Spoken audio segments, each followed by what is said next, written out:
6장 1절 보시겠습니다.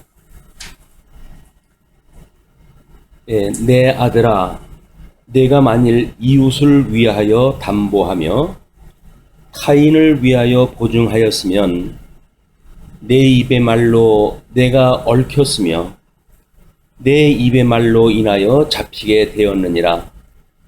내 아들아, 내가 내 이웃의 손에 빠졌은즉 이같이 하라. 너는 곧 가서 겸손히 내 이웃에게 간구하여 스스로 간구하되 내 눈을 잠들게 하지 말며 눈꺼풀을 감기게 하지 말고 노루가 사냥꾼의 손에서 벗어나는 것 같이 새가 그물 치는 자의 손에서 벗어나는 것 같이 스스로 구원하라.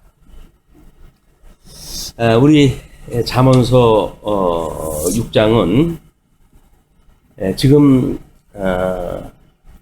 5장서부터 9장까지 내용이 말씀에 계신데 그 중에 첫 번째 가로 없는 일본어로 해서 말씀의 이해에 대한 훈계입니다. 말씀의 이해.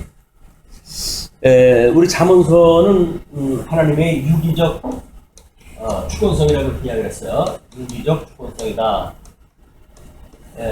우리 끊임없이 교회에서 문제가 되어진 게 뭐냐면 하나님의 절대 주권을 말하게 되면 인간의 자유하고 상충이 되어진다고 하는 것이 끊임없이 신학계의 논쟁이었어요. 그래서 이 주권을 강조하게 되면 인간의 자유가 있을 자리가 없고 인간의 자유를 말하려고 한다면 하나님의 주권을 말할 수가 없는 이런 모순관계로 보통 이해가 해왔습니다. 그렇기 때문에 우리 종교 개혁자들은 이 인간의 자유를 종속적이다 이렇게 이해해요. 종속적 자유. 또는 칼빈 같은 경우는 노예 의지 이렇게 이해하다 했어요. 노예 의지. 그렇기 때문에 이 노예라고 하는 거는 주인어구에 그냥 상명하달 이런 식으로 되어져 있기 때문에 반기계적인 어떤 그런 감이 없잖아 있습니다. 종속적이라고 한다면 나름대로 이렇게 인간의 자유는 하나님의 주권이라고 하는 영역 아래 종속되어져 있는 개념이다 라고 보여지기 때문에 우리는 이 잠언서에서 드러난 하나님의 속성에 대하여 이걸 유기적 주권성이라고 이렇게 이야기하는 거예요. 왜냐하면 성부 하나님의 절대 주권성 또는 성자 하나님의 절대 주권성 우리 삼위 하나님의 절대 주권성을 말하지만은 예수님이 성자 하나님이 인간의 모습을 입고 이 땅에 오셨을 때에는 참 사람으로서의 속성을 가지고 있는데 그 참 사람으로서의 속성도 하나님의 기뻐하시는 뜻을 따라서 승리하지만 기쁘고 즐겁고 자원한 마음으로 죽기까지 충성하는데 주님이 가신단 말이에요. 그렇기 때문에 그것이 어떤 노예적이거나 이런 거 개념이 아니라 또 종속적이라고 하는 그런 개념도 성부 하나님과 성자 하나님의 어떤 속성을 반하는 그런 그 내용이 이게 쉽죠. 그러나 그의 능력과 그의 신성과 모든 영광에 대하여 그 본체는 동일하다 이렇게 되어져 있기 때문에 우리 그 성부 하나님에서 보내심을 받은 성자 하나님의 속성은 이 주권성 하나님의 주권성과 유기적 관계를 가지고 있다. 그렇게 해야 대속의 승리를 다 하실 수가 있는 거예요.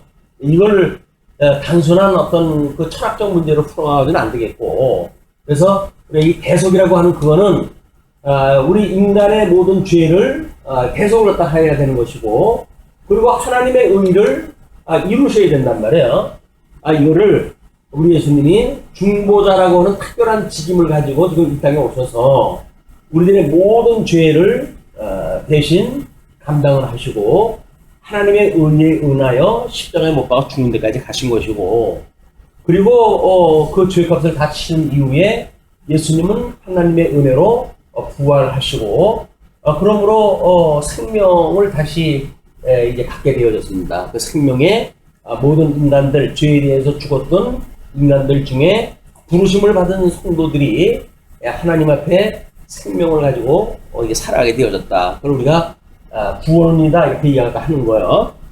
자, 이렇게 했을 때 우리 교회신학적 의미를 이렇게 한다고 하고, 그다음에 우리 6장의 그 내용, 뭐 우리 잠언서의 내용을 역사적으로 해가지고는 지금 솔로몬이 기록을 딱 한 거니까, 이 솔로몬의 나름대로 개인의 어떤 그 경험사 이런 걸 바탕으로 해가지고 잠언을 기록을 다 했을 것이고, 그 대상이 지금 아들들 이렇게 이야기한 걸로 보아가지고 르호보암과 그 대를 이어가는 솔로몬의 후대에 대해서 이제 잠언서를 썼다고 한다면, 이거는 르호보암 이후에 만들어지는 이스라엘의 역사를 배경으로 해가지고 우리는 이 잠언서를 이해할 수 있다는 거야.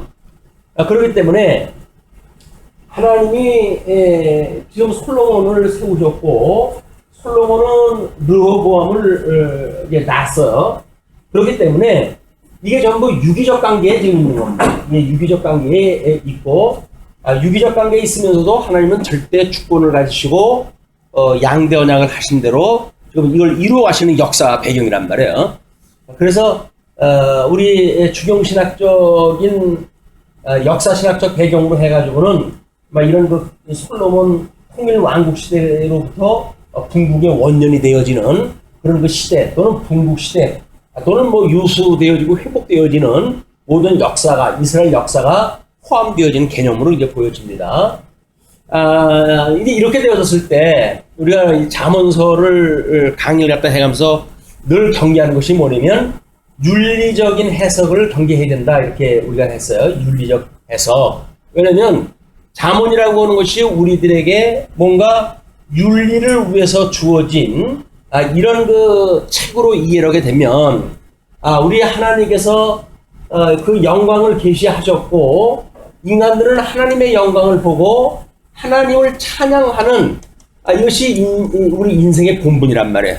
인생의 본분인데 하나님을 찬양한 데 이르질 아니하고 인간이 어떤 윤리를 지킴으로 해가지고 스스로를 자랑하게 되어지는, 인간의 불의를 자랑하게 되어지는 이런 지경이 이르기 때문에 이것은 계시관 차원에서도 매우 경계해야 될 내용이다. 모든 성경은 성도들의 어떤 윤리적인 당위를 위해서 기록되어진 것이 아니다. 이걸 명심하지 않으면 우리는 뭐 잠언서가 얼마나 우리들한테 참 세상을 하나님 기뻐하신 뜻대로 살아가는 걸로 설명이 되어져 있는지 푹 빠지게 되어져요. 푹 빠지게 되어져요. 근데 그건 아니다. 왜냐면 이제 이 성경 잠언서의 이야기는 오실 메시아, 우리 예수 그리스도에 대한 예표적인 그 언약서입니다. 그렇기 때문에 우리는 성경에서 예수 그리스도를 만나야 지금 이것이 잠언서에 대한 해석이 정상적으로 되어져 있다는 거예요. 예수님은 분명히 구약의 모든 그 구약 성경이 당신에 대하여 기록한 거라고 했기 때문에 성경에서 예수님을 만나지 못하고 예수님을 설명하는 데 치중되지 않으면 이것은 예수 그리스도 없이 구원받을 수 있다고 하는 가장 인본주의적인 해석으로 전락되어져 버리고 말기 때문에 그렇습니다. 자, 그러면 우리 그 배경이 전체가 그렇게 되어져 있으니까 6장에 솔로몬의 개인적인 경험에 대한 거를 열왕기 왕상 그 3장 4절로 15절 말씀을 소개를 해드렸어요. 그 중에 우리 9절로부터 12절 내용을 보시게 되면, 누가 주의 임하는 백성을 재판할 수 있사오리까? 듣는 마음을 종에게 주사 주의 백성을 재판하여 선악을 분별하게 하옵소서. 선악을 분별한다는 그 이야기는 하나님의 의를 드러내서 이제 죄인은 죄인인 것을 깨닫게 하고, 하나님의 말씀, 우리 오늘 그 본문의 큰 제목이 말씀에 계시고, 그 다음에 그 아래 개념으로 해서 말씀의 이해에 대한 훈계라고 했어요. 말씀의 이해. 이 말씀의 이해라고 한다면 하나님의 말씀이 우리들한테 이제 임하게 되어졌을 때, 말씀은, 그죠? 우리 성경, 우리 신약 성경적인 개념으로 보게 되면, 말씀은 교훈과 책망과 바르게 함과 의로 교육하기에 이게 합당하다. 이것이 하나님이 우리를 위해서 기록하신 성경의 내용이에요. 그렇기 때문에 지금 예수님을 통해 가지고 이루실 내용이 뭐냐면 하나님의 의로 오셨기 때문에 우리는 하나님의 말씀을 듣게 되어지게 되면 교훈을 받고 이 교훈에 의해 가지고 책망을 받게 되어져요. 우리가 죄인이라고 하는 게 깨달아지니까 책망이 받아져야 되고, 그리고는 그 책망받은 우리들에게 끊임없이 예수 그리스도를 바라보고 바르게 함과 의로 교육하기에 끊임없는 소망을 가지고 살아가는 것이 성도들의 삶이에요. 우리는 구원받았기 때문에 대충 살면 돼 라고 말하는 건 구원받은 백성이 아니에요.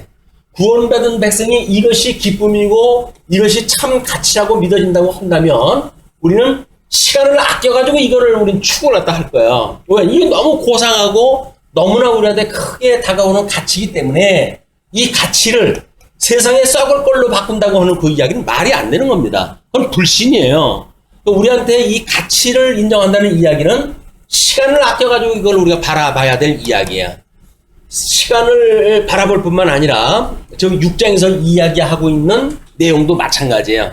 6장에서 이야기하고 있는 내용도 좀 이 배경을 중심으로 해서 우리가 시간을 아끼고 세월을 아끼고 끊임없이 하나님의 의를 바라보고 온전케 하시는 예수 그리스도를 바라보고 이렇게 살아가야 되는데 구원받았다고 하는 것이 자기의 어떤 확신인지는 모르지만 이런 소망이 없는 구원이라고 한다면 그 사람은 구원받은 게 아니에요. 우리는 섰다 함도 이루었다 함도 아니기 때문에 끊임없이 온전케 되어진 우리를 바라보고 우리 예수님을 바라보고 믿음의 생활을 갖다 하는 것이 성도들의 정상적인 삶이에요. 그러니까 예수를 믿으면 윤리적인 열매가 맺느냐 안 맺느냐라고 하는 그거는 따로 설명할 필요가 없습니다. 왜? 온전케 하시는 예수 그들을 바라보고 맺게 되어지는 열매가 바르게 함과 의로 교육하기에 합당한 말씀으로 인한 열매가 맺게 되어지는데 이것이 우리들의 절대 가치로 인정되어지고 그것 때문에 우리는 기뻐하고 그것 때문에 감사하고 살아가는 거 아니겠어요? 그것 때문에 쉬지 않고 기도하는 거 아닙니까? 근데 이런 게 빠져버리게 되면 윤리적으로 접근을 했던 오류가 뭡니까? 그냥 윤리를 위한 삶, 우리 개인적인 삶, 먹고 마시는 삶, 우리가 충족되어진 삶, 그걸 갖다 우리가 추구하게 되어진단 말이에요. 이것이 아니다. 우리는 하나님의 말씀으로 인하여서 기뻐하는 거예요. 성도의 사랑이라고 하는 건 뭐라 그랬어요? 이 말씀 안에서 진리와 함께 기뻐하는 거라고 그러지 않았어요. 진리가 동떨어져 있는 성도들의 교제는 거짓말이에요. 그건 그냥 인간의 교제입니다. 그건 어떤 동아리들도 다 그런 걸 가지고 살아가요. 삶의 목표가 같고 취미가 같고 하니까 그렇게 살아가죠. 근데 그것이 마치 교회라고 착각을 하게 되면 오해란 말이에요. 교회라고 하는 건 철저히 이 말씀을 중심으로 살아가는 것이다. 그래서 이스라엘 백성들이 광야 여행을 할 적에도 그 말씀이신 하나님의 이름을 두신 성소를 이제 중심으로 해가지고 진을 치고 레위인의 그런 섬기는 일을 갖다 하고 진행을 갖다 해도 이 말씀이신 성전, 하나님의 이름을 두신 그 성전을 중심으로 해가지고 이들이 진행이 되어지기 때문에 말씀이 없는 교회라고 하는 건 거짓말이에요. 말씀 위주로의 목회가 아니라고 한다면 거짓말이에요.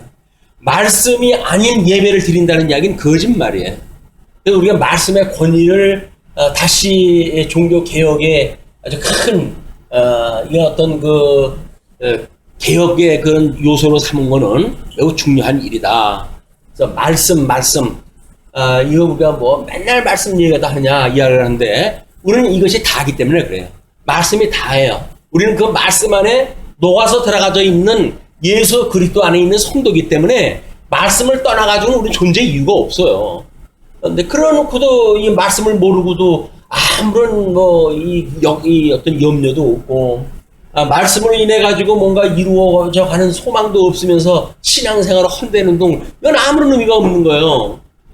어떤 그 종교적인 그런 행위에 의해 가지고 어떤 이 해 아래에서 위로는 받을 수가 있을는지 몰라요. 구원을 받았다는 둥 뭐 이렇게 해서 위로를 받을 수 있을는지 모르겠지만 신령한 세계의 입장에서 보게 되면 아무런 상관이 없는 거예요. 예수를 믿는다는 거고 교회 생활한다는 이야기는 아무 상관이 없는 이야기예요. 우리가 하나님의 말씀으로 살아간다고 하는 것이 얼마나 중요한 건지 이걸 우리가 알 수가 있습니다. 그러니까는 그 솔로몬이 하나님 앞에 구했을 때 그걸 구한 거예요. 지혜를 구한 거예요.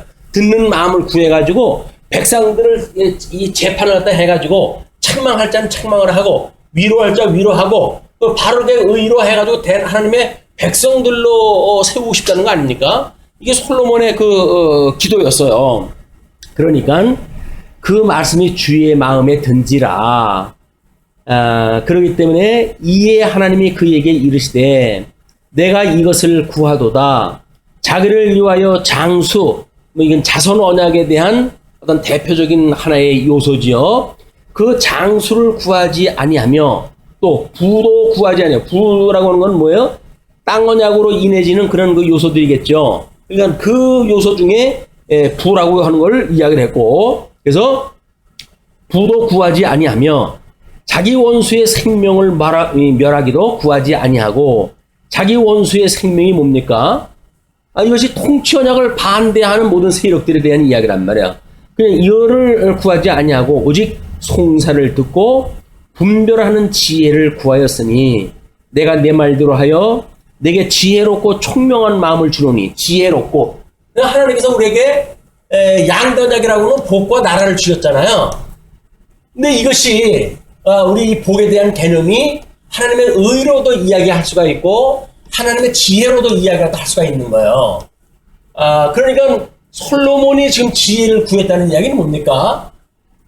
하나님의 복에 참여되어지는, 하나님과 원수되어져서 하나님의 뜻을 몰라가지고 재판하기 어려우니까 하나님과 우리가 화목되어지고 하나님이 솔로몬을 향하여 그 얼굴빛을 비추셨을 때 아버지의 기뻐하시는 뜻이 뭔지를 솔로몬이 알고 살아갈 수 있는 것이 지혜로운 삶이란 말이에요.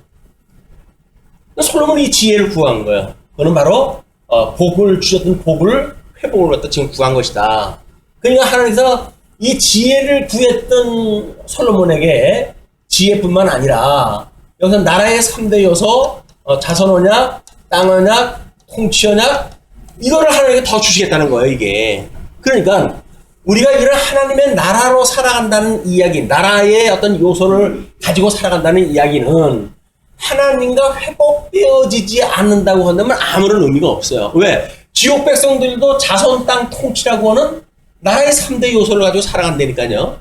그것이 하나님과 회복되어진 가운데에 천국의 이런 요소가 아니라고 한다면 이 땅에서도 지금 우리가 이거 다 가지고 살아가는 거 아니겠어요? 지옥 백성들이?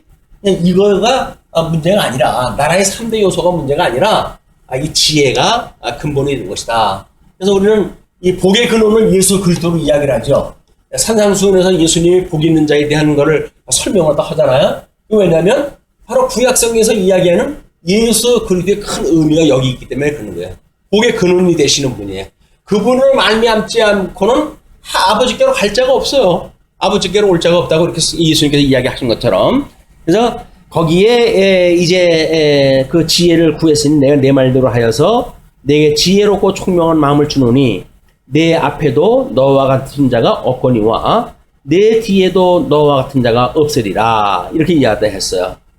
자, 이렇게 이제 솔로몬은 하나님 앞에 지혜를 얻고 그리고 통일 왕국을 세우고 성전을 짓고 명실상부한 통일 왕국의 근간을 이제 이루게 되어진 이제 그 왕입니다. 우리 물론 유감스럽게도 초기에 이 놀라운 초기의 지혜를 갖다 가지고 있었던 그런 그 솔로몬의 입장에서는 초기 때 아가서를 기록을 갖다 했고 중기 때에 이 지금 본서인 잠언서를 기록을 했고 그리고 말기 때에 우리 전도서를 기록했다고 하는 것이 보통 성경학자들의 이야기 아닙니까? 그러니까는 중기라고 한다면 통일 왕국을 이루고 나름대로 어떤 왕국의 이 위를 지키는 그런 그 일들을 정책적으로 이루어가기 위해 가지고 이방 여인들과 결혼을 하기 시작을 갖다 했고, 뭐 이런 때에 솔로몬이 이걸 기록하도 하지 않는가 싶습니다.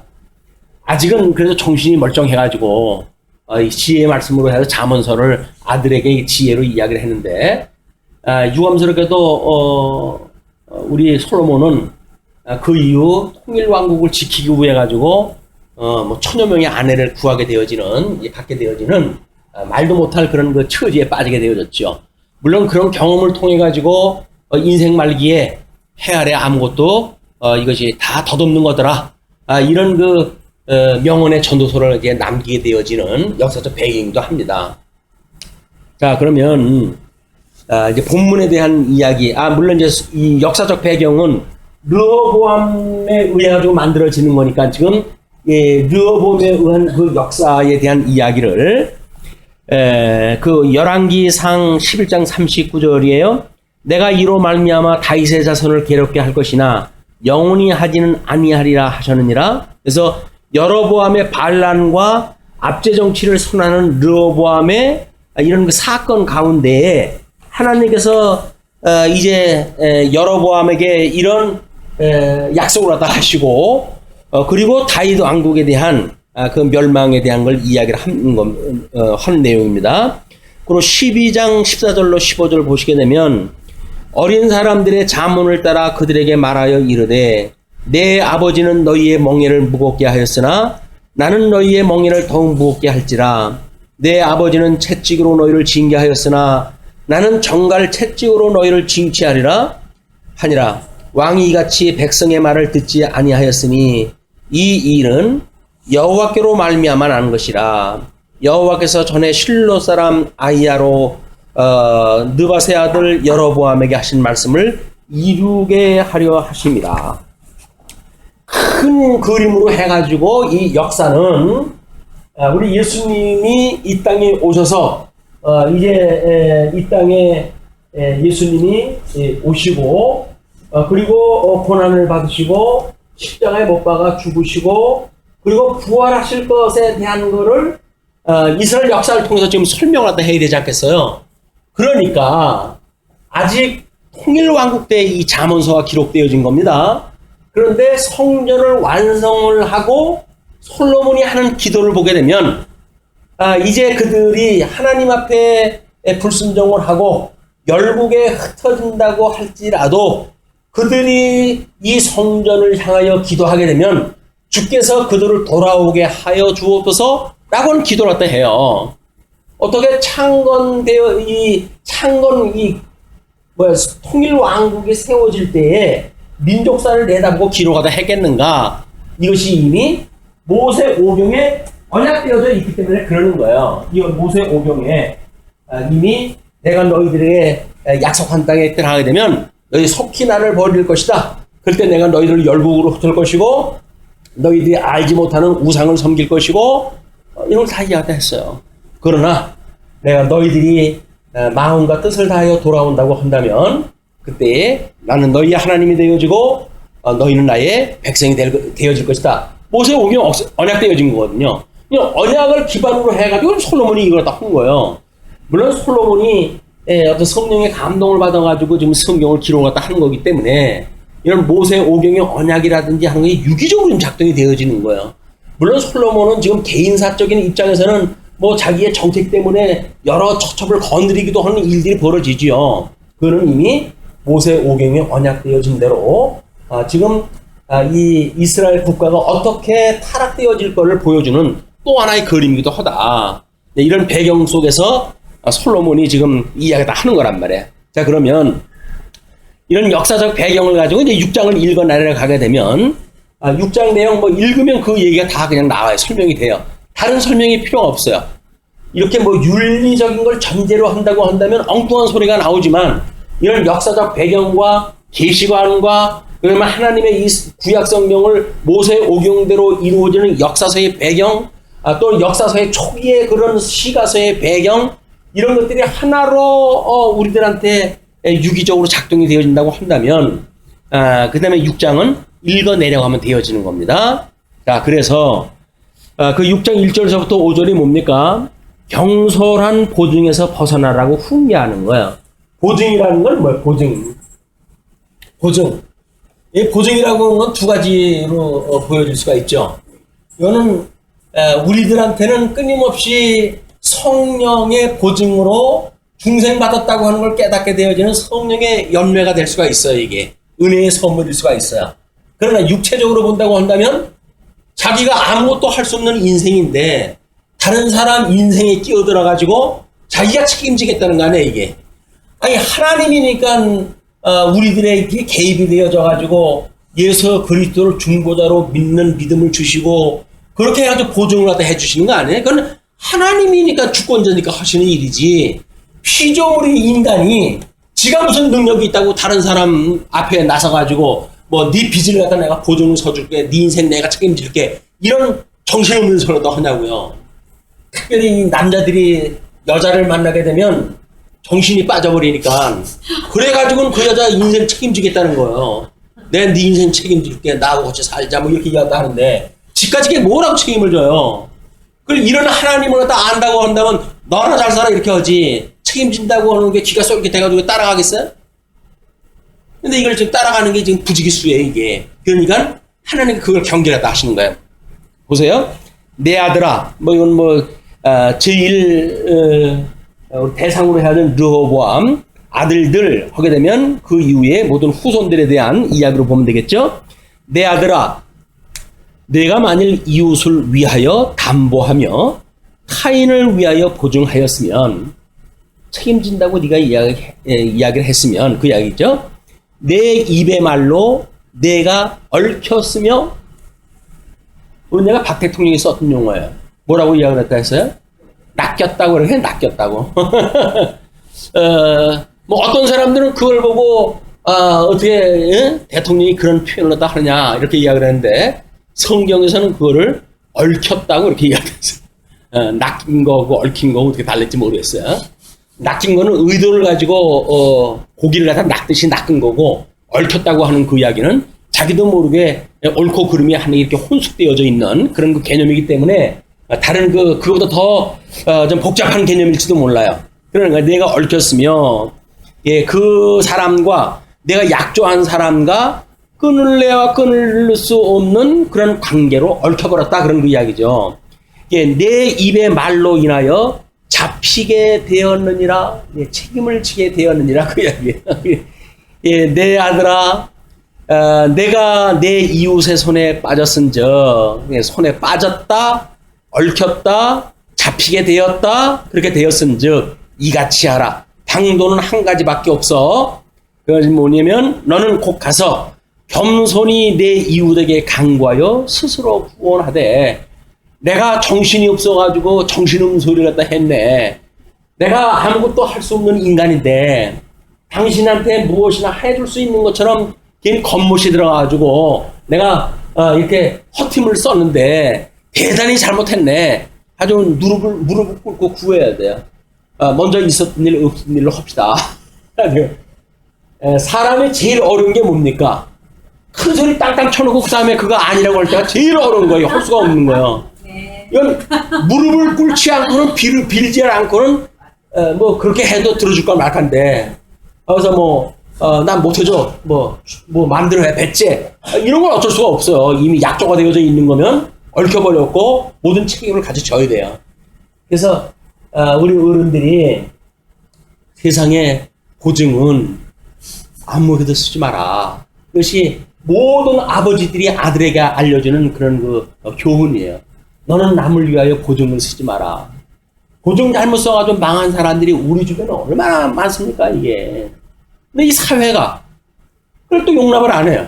뭐 회사, 그 잘나빠진 회사 들어가는데도 불구하고 연대보증을 세우라는 거예요. 이 연대보증을 누가 세워줍니까? 안 세워주면 그거 취직 못해요, 또.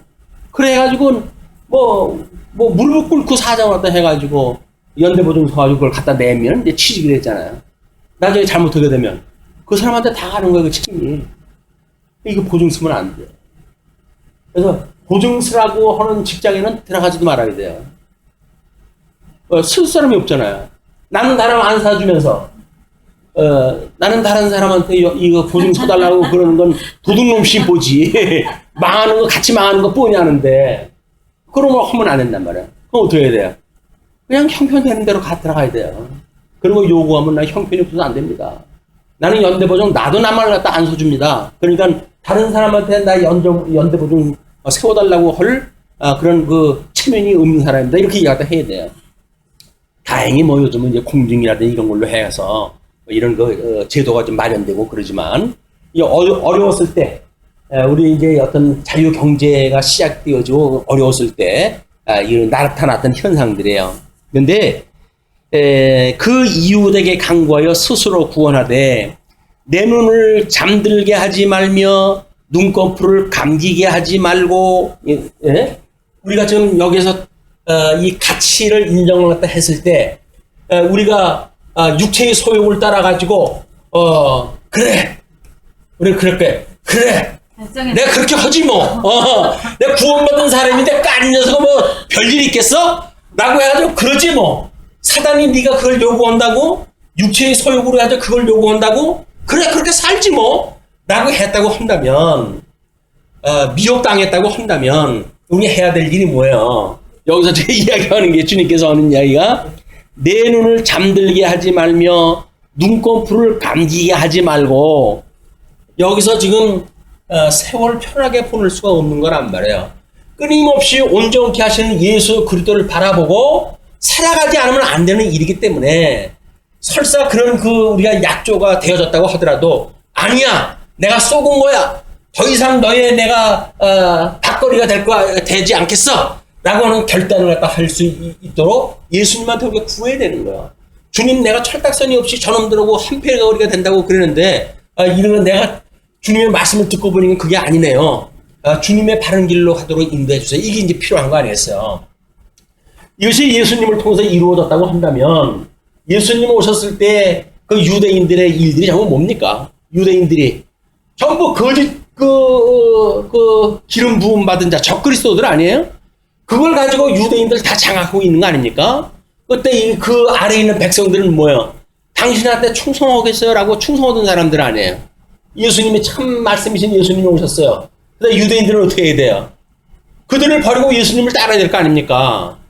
그런데도 세상 권세를 가지고 있기 때문에 그걸 떠날 수가 없는 거예요.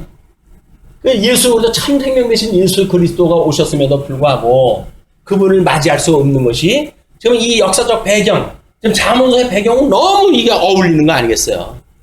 그러니까는 우리는 이제 초대교회 때 뭐 예수님이 오셨을 때 그런 것이 아니에요.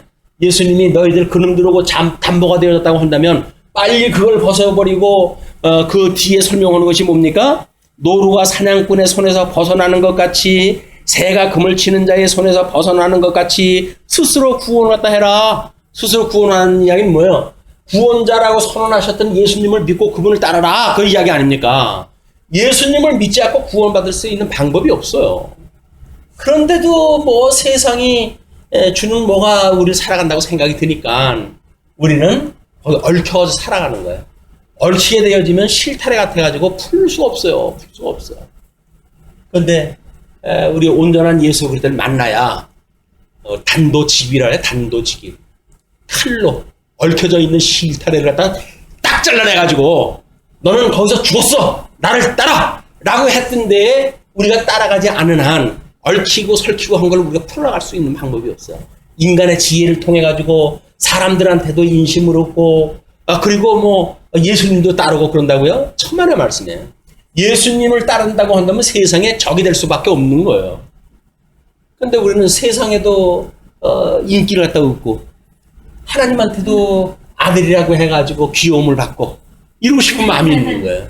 그걸 양다리라고 그러면 양다리. 우리 육체의 소욕에 대한 거는 흉내도 내지 말아요. 흉내도 내지 말아요. 근데 우리는 우리가 이런 복음을 가지고 있는데 그 정도 가지고 무슨 그렇게 체면안쓰게 그럽니까? 라고 이해하다 하는데 얽히는 거예요. 얽힌 거. 얽혔기 때문에 풀릴 수가 없어요. 우리 육체의 소욕으로 얽혀져 있는 그런 것들을 풀 수가 없어요.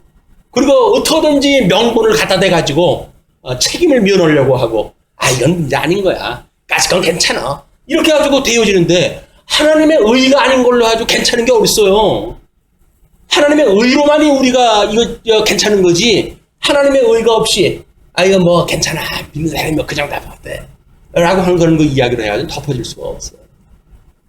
우리 하늘을 손바닥으로 가리는 거나 똑같은 겁니다.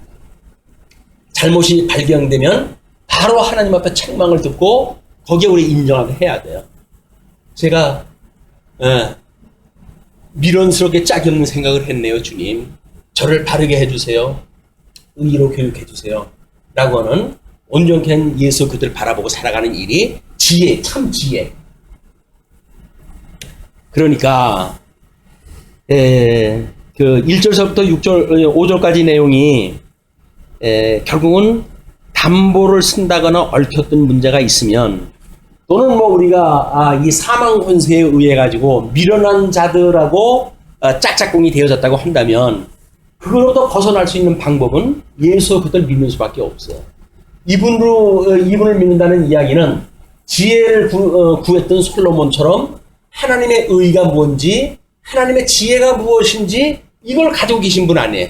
이 지혜로 오신 분 아니에요. 예수님이 지혜로 오셨으니까 그 예수님을 만나지 않은 한 잠언의 어떤 내용도 개인이 이루어야 될 일들이 아니다. 예수님이 이 땅에 오셔가지고 될 일이다, 그 이야기입니다. 자, 그러면서 6절로 11절을 보시게 되면 게으른 데서 돌이키라고 훈계를 합니다. 자, 게으른 자요, 게으른 자요라고 하니까 앞에서 미련한 자요라고 하는 그런 개념의 이야기와 뭔가 이게 맞는 것 같잖아요. 그러니까 개미에게 가서 그가 하는 것을 보고 지혜를 얻으라. 이 지혜를 얻으라 그랬어요. 지혜를. 근데 우리는 지금 뭐를 얻으려고 계속 이 본문 아래를 읽어갈까요? 개미가 지금 뭘 하는지 그걸 얻으려고 볼 거예요. 지금이 전제로 해가지고 지혜를 얻어라라고 이야기를 했는데, 개미에게 가서 그가 하는 것을 보고 수단적 방편으로 봐가지고 그리고 지혜를 배워라라고 이야기를 했잖아요. 그럼 지금 수단적 방편으로 주어졌던 개미의 활동상, 우리는 그걸 보고 거기서 개미도 저렇게 사는데 참 인간이 만물의 영장이라 그러면서 내가 그렇게 해서 살지 않으면 안 되지 라고 하는 걸 이제 우리는 배우려고 그럴 거예요. 그러니까 지혜는 우리가 못 봐요.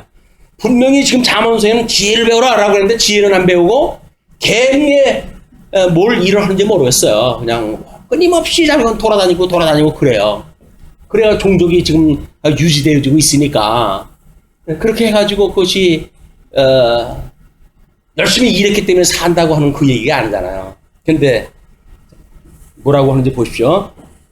개미는 두룡도 없고 감독자도 없고 통치자도 없으되 먹을 것을 여름 동안에 예비하며 추수 때의 양식을 모으느니라. 이걸 보게 되면 우리는 개미와 배짱이의 이야기가 연상이 되어지는 거예요. 자, 이솝 이야기에는 배짱이는 여름 내내 낑깡 해가지고 뭐 바이올린을 치고 놀아요. 근데 개미는 백갱이야 뭐 노래 갖다 하든 말든 끊임없이 먹거리를 준비했다 해가지고 쌓아놨잖아요. 겨울이 왔어요. 눈보라가 바깥에는 휘날리고 거기에 안에서 개미굴 안에서는 따뜻한 안에 먹을거리를 쌓아놓고 그리고 개미들이 오손도손 행복하게 살고 있어요. 그때 검은고를 거꾸로 맨 배짱이가 개미집을 방문합니다. 내가 먹을 것이 없으니 나 좀 걷어주시게 라고 이야기했다 했더니 여름 내내 좋게 보내더니 뭐가 쉬워서 우리를 찾아왔대? 나 좀 문전박대를 이제 당하잖아요. 그걸 보고 이솝은 우리한테 그렇게 교훈을 다 하는 거예요. 봐라. 개미는 열심히 일을 했다 하니까 저렇게 겨울에도 먹을 게 있지 않냐. 배짱이는 깽깡이 키다가 결국은 저러고 먹을 게 없어가지고 겨울을 갖다가 못 지내고 죽을 지경에 이르렀지 않냐. 얼마나 불쌍하냐. 개미가 지혜롭냐 배짱이가 지혜롭냐 이렇게 얘기하다 하잖아요. 그래서 우리는 개미처럼 살아야지. 그래가지고 그 주식에 그 알뜰 살뜰 모아가지고 투자하는 사람들 뭐라 그래. 개미군단이야 개미군단. 그렇게 해가지고 좀 혹시나 열심히 벌어가지고 잘 살까 해가지고 그렇게 하는 거예요. 네, 때가 바뀌었어요. 문화 콘텐츠의 시대예요. 요즘은 개미들이 뭐 그렇게 이러는 동안에 지금 배짱이는 노래로 해가지고 인기를 얻기 시작을 했잖아요. 겨울이 됐어요. 먹을 것이 없다고요? 그냥 노래하는 데 가가지고 배짱이가 연주를 하다 한 번 하니까 그냥 돈을 미어 터지게끔 내면서 들어오는 거예요, 거기에. 개미는 열심히 일해가지고 뭐 지네들끼리 맨날 있는 식구들끼리 거기서 먹거리 먹었다고 그게 인생이라고 생각을 하고 있는데 배짱이는 자기가 좋아하는 거 하고 돈은 덤으로 막 들어오는 거야, 그냥 이게 자유주의, 신자유주의의 시대예요. 그래도 배짱이를 닮고 싶지가 않을까요? 개미를 닮고 싶을까요? 요즘 청소년들의 9의 8은 전부 연예인을 꿈꿔요. 왜 그럴까요? 배짱이를 왜 꿈꿀까요? 너무나 아름답잖아요. 걔네들한테 개미 닮으라 그러면 걔네들이 뭐라 그랬어요? 당신이나 그렇게 사세요. 그러겠지. 이걸 교훈으로 받아들인다는 이야기가 얼마나 털딱선이 없는 이야기냔 말이에요. 시대가 조금 바뀌니까는 해석이 달라져 버리는데 그걸 똑같은 방법을 가지고 개미들도 그렇게 살았으니까 우리가 그렇게 살아야 되는 것이고 그렇지는 않았습니다. 통치자가 없는 개미는 그렇게 사는지를 몰라요. 우리 참 지혜자, 참 통치자가 있는 우리들은 개미를 통해서 뭘 배운다고요? 예수로부터 지혜를 배우는 거예요. 지혜를. 그러니까 그 게으른 자여 내가 어느 때까지 누워 있겠느냐? 내가 어느 때에 잠이 깨어 일어나겠느냐? 좀 더 자자, 좀 더 졸자, 손을 모으고 좀 더 누워 있자 하면 내 빈궁이 강도같이 오며 내 곰필이 군사같이 이르리라.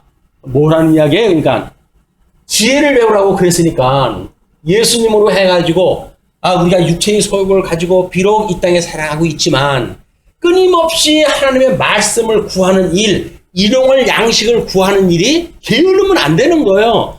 오늘 하루 살아가는 것이 하나님의 말씀으로 살아가는 건데 뭐 하나님 말씀 공부하는 것이 뭐 큰 무슨 주의 일을 하는 거나 같이 해가지고 우리가 그걸 게을리하고 이 성경을 안 읽고 말씀을 사모하지 않고 도대체 어떻게 영적 예배를 드리겠다는 겁니까? 하나님의 선하신 뜻을 분별하지 않고 어떻게 영적 예배를 드려요? 그건 이미 성도이기를 포기하는 겁니다. 예수님이 오셨을 때 유대인들도 마찬가지죠.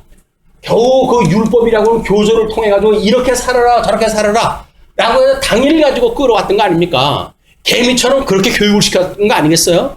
개미는 본능적으로 그렇게 사는 겁니다. 그러나 두령이신 참 지혜자가 오시게 되면 이 개미를 통해서 이렇게 살아가는 것이 아니라 말씀에 부여로우신 예수 그리스도로 말미암아 우리가 배가 부르는 거로구나. 그러면 예수님을 우리가 구해야 되겠구나. 좀 더 자자 졸자 눕자 이렇게 하지 않고 나머지 있는 세월을 아끼고 시간을 아끼고 끊임없이 말씀을 상고하는 일, 이것이 인생이 살아가는 이게 이유예요. 이유. 근데 그런 예수님을 못 만나고 이 땅에서 열심히 일하면은 그저 입에 풀칠하고 산다. 그걸로 한다면 너무 비참하지 않나요? 대통령 한 번 하고 나오게 돼가지고 뭐 조사를 갖다 하게 되면 수백억을 토해내는 이런 그 시대에 우리가 살고 있으면서 우리는 왜 그러고 살아야 돼요? 어떤 대통령 출마했던 분이 그 재산 신고를 갖다 5억을 빼먹고 했다 그러는데 빼먹는 게 5억인데 우리는 가지고 있는 것이 5천이야. 네, 그러면서 인생을 갖다가 우리가 어떻게 살겠어 이게 이 성질이 나가지고. 근데 그런 거 비유가 됩니까? 이 부여로신 예수님과 우리가 더불어 산다고 한다면 불의한 돈으로 해가지고 수백억을 가지고 있는 애들이나 감옥소에 있는 그 최씨 모녀 이런 그 사람들이나 수백억을 가지고 있으면 뭐로 수조를 가지고 있으면 뭐래요. 그거 나중에 그냥 법계 정문하면 다 뺏겨요 그거. 욕은 욕대로 보고 돈은 돈대로 없어지고 감옥에 가가지고 국가에서 주는 밥 먹고 살다가 이제 인생을 마감을 할 건데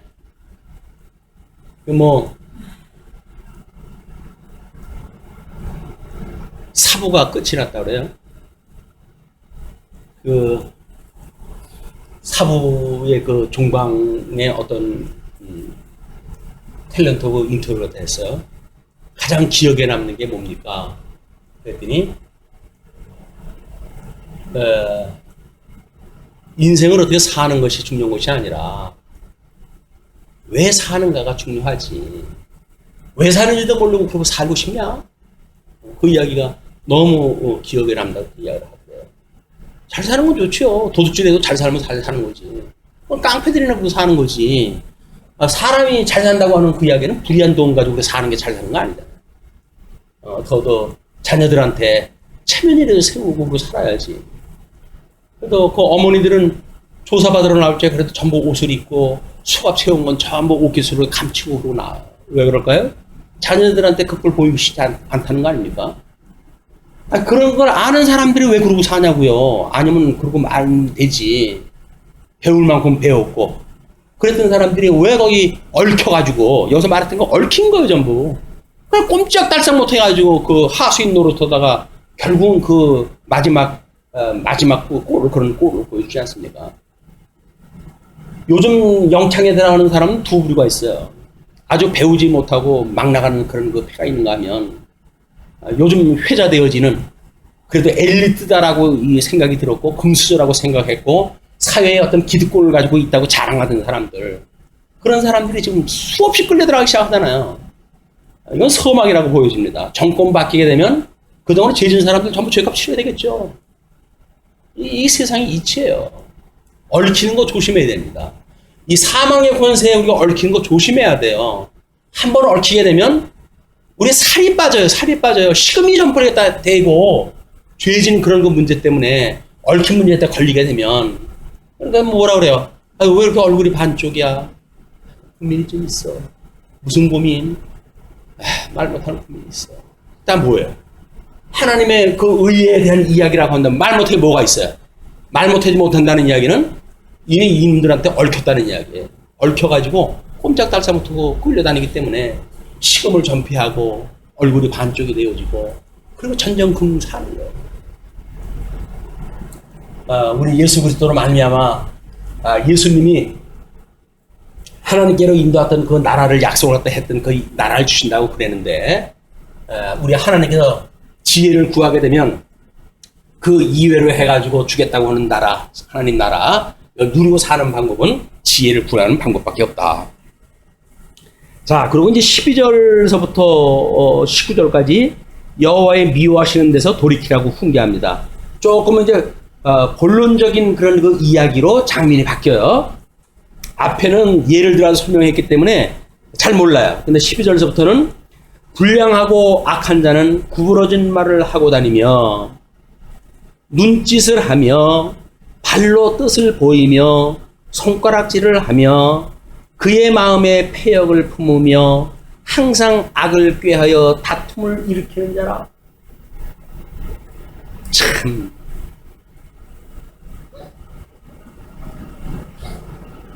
나라를 다스린다고 하는 그 부처에서 대포폰을 쓴다든지 이러는 건 안 되는 거 아니에요? 우리 일반 서민들도 그건 나쁜 거라고 보여주기 아는 사람들인데, 아니 어떻게 통치 법령에서 그런 그 일이 벌어지는지, 그런 그 일들이 벌어지는 거야. 여기서 말하는 불량하고 악한 자는 구부러진 말을 하고 눈짓을 하고 발로 뜻을 보이고 손가락질을 하고, 그게 다 뭐예요? 한마디로 최심판 대포폰이에요. 대포폰. 다른 사람한테 비밀을 가리고 자기네들끼리 뭔가 사인을 주고받을 수 있는 이런 그 일이란 말이에요. 그러니까 다른 사람한테 눈 끔뻑끔뻑 사인 주고 그러는 거, 그거 안 좋아요. 옆에 있는 사람 시험 들어요. 활력이 있으면 직접 가가지고 뭐 따로 좀 하든지. 면전에서 이야기하다가 눈 끔뻑거려가지고 사인 주고, 다른 사람 그거 보는 사람은 뭐야, 좀 뭐 더 있다는 거야? 라고 해가지고 이 판 깨트리게 되니까요. 이 공인이라고 한다면 적어도 그런 일이 뭔지를 우리가 이 잠언의 지혜를 배워야, 그 일 그때 정리 안 해도 되지. 꼭 거절해서 해야 되겠어요? 그의 마음에 패역을 품으며 항상 악을 꾀하여 다툼을 일으킵니다. 그러면 이 예수님이 오셨을 때의 유대 종교 지도자들, 이런 사람들은 자기네 교조를 해가지고 이미 다 표방되어져 있잖아요. 그렇기 때문에 자기네들이 지금 지도를 받아야 될 사람들이 이거대로 안 받으면 난리가 나는 거예요. 그럼 자기네들은 깨끗한가요? 아니잖아요. 여전히 대제사장은 성전에서 장사해먹고 돈이 배불려 먹고, 바리새인들은 돈을 사랑한다고 이미 예수님께서 이야기하신 대로 돈을 사랑하는 자들로 전부 되어져 있는 거 아닙니까? 그 지네들끼리 눈 끔뻑끔뻑거리고 이 기득권을 가지고 사는 인간들이니까요. 자기네들은 뭐라고 할 얘기도 없어요. 난 하라고 안 그랬어요. 그냥 그래요. 평양성에 해안 뜬데도 난 모르고 우순죄밖에 자기는 죄진 게 없다는 거예요. 난 뭐라고 안 그랬어요. 눈 한 번 깜짝한 거밖에. 맞아요. 눈 한 번 깜빡했지. 상대방이 그 눈 한 번 깜빡한 걸 뜻을 파악을 했다는 거예요. 그래? 그렇게 이야기하면 안 돼? 그럼 하지 말지 뭐. 눈 한 번 깜빡했더니 그래? 그 일 하라고? 알았어. 나서 그 일을 하잖아요. 그게 다 뭐예요? 지금 이 정치 일선의 보르지는 그 일로 똑같다니까요. 우리는 그게 남의 일같처럼 보이지만 그거를 축소시키게 되면 막 우리들의 이야기라니까요. 우리 자녀하고 이야기하다가도 그잖아요.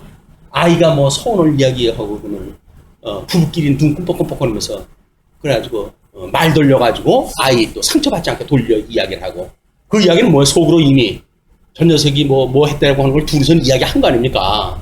아이가 그걸 눈치채자 그것이 아니라고 하는 걸 극구 변명을 했지만 아이는 그걸 이미 읽어낸 거야. 우리 부모님이 나를 갖다가 왕따 시키고 둘이서 사인을 주고받아. 많이 했어요. 참 이게 자문이 놀라요.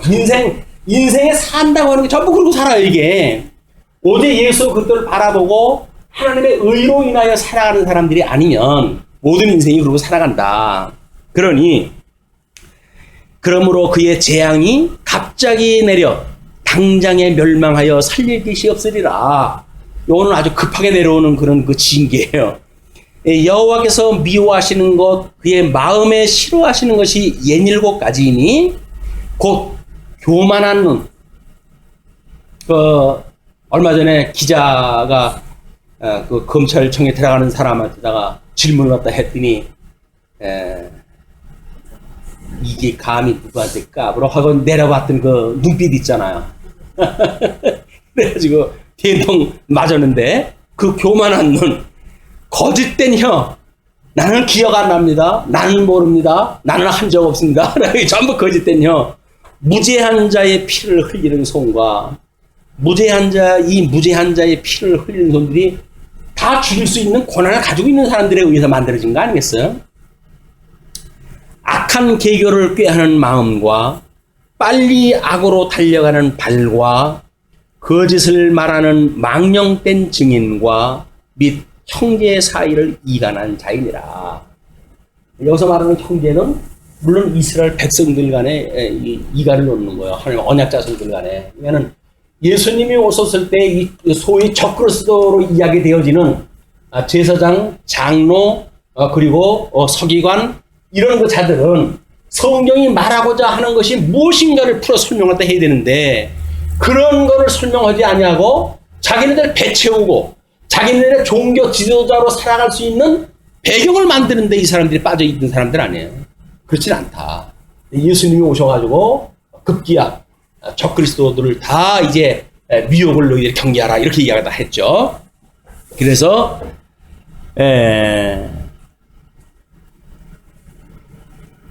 그 20절로 35절까지 하나님의 말씀에 순종함으로 음란에서 벗어나라고 훈계합니다.